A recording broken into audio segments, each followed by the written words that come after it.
Hi, guys. Let's get right into chapter 15. Last time we read, Marty and Grace are just lost in the jungle basically together, but Marty has his gizmo and he's able to communicate with Dr. Wolf. And Dr. Wolf said that they're going to try and pick them up from wherever they are lost in this jungle, but it's going to take him a week to get there. So they're going to have to survive in this jungle, just the two of them. They have Petey with them. The bird, I think, is with them. And Bo, the monkey, is with them. So they're going to have to survive for about a week before Wolf can pick them up. All right, so this chapter is called In the Humvee. Wolf and Laurel drove for more than 12 hours straight before getting stuck in the middle of a river. Laurel stood on the Humvee's roof, keeping an eye out for crocodiles, while Wolf waited to the other side with the winch cable over his shoulder. He hooked it around a stout tree and gave Laurel a thumbs up. She engaged the winch, and the Humvee inched its way to the opposite bank. That wasn't so bad. Wolf wiped the mud from his face and began feeding the cable back onto the winch spool. If I recall, we have 3 more rivers to cross before we get to the Lakobo village. We should be there by tomorrow afternoon. 4 more rivers, Laurel corrected. Oh, 4 more rivers, Laurel corrected.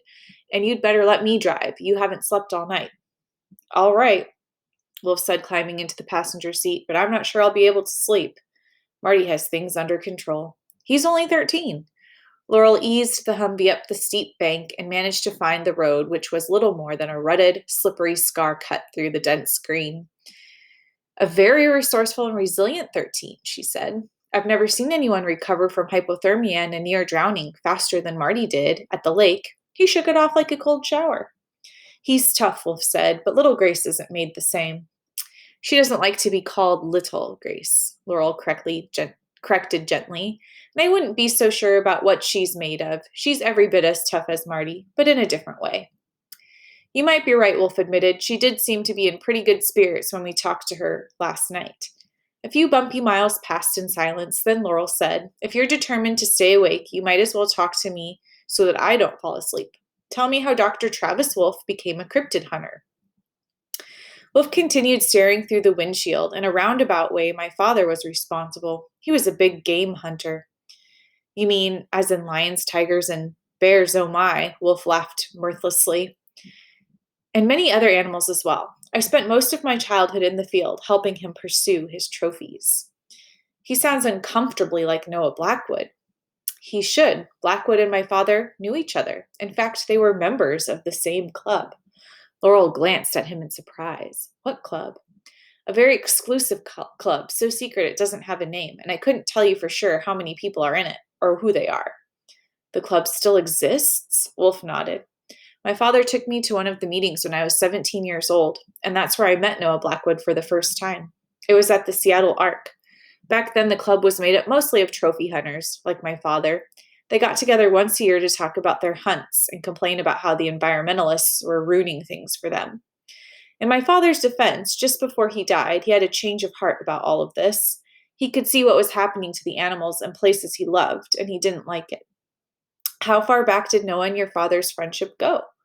Years, but they had a falling out after Blackwood showed up at one of the meetings with a thylacine. A Tasmanian wolf? Laurel was shocked. Alive? Barely, Wolf said. But I thought the last Tasmanian wolf was killed 60 years ago. So did everyone else. I wasn't there, but apparently it caused quite a stir. The animal didn't live long enough for Blackwood to put it on public display, but it sure whetted the club members' appetites. There was a shift in their attitudes. They lost interest in big trophy animals and began hunting endangered animals instead. Size no longer mattered. They liked their meat rare. My father and some of the other old-timers dropped out. After this, the club became even more secretive because some of the animals they were hunting were protected. Not all of them? Laurel asked. Wolf shook his head.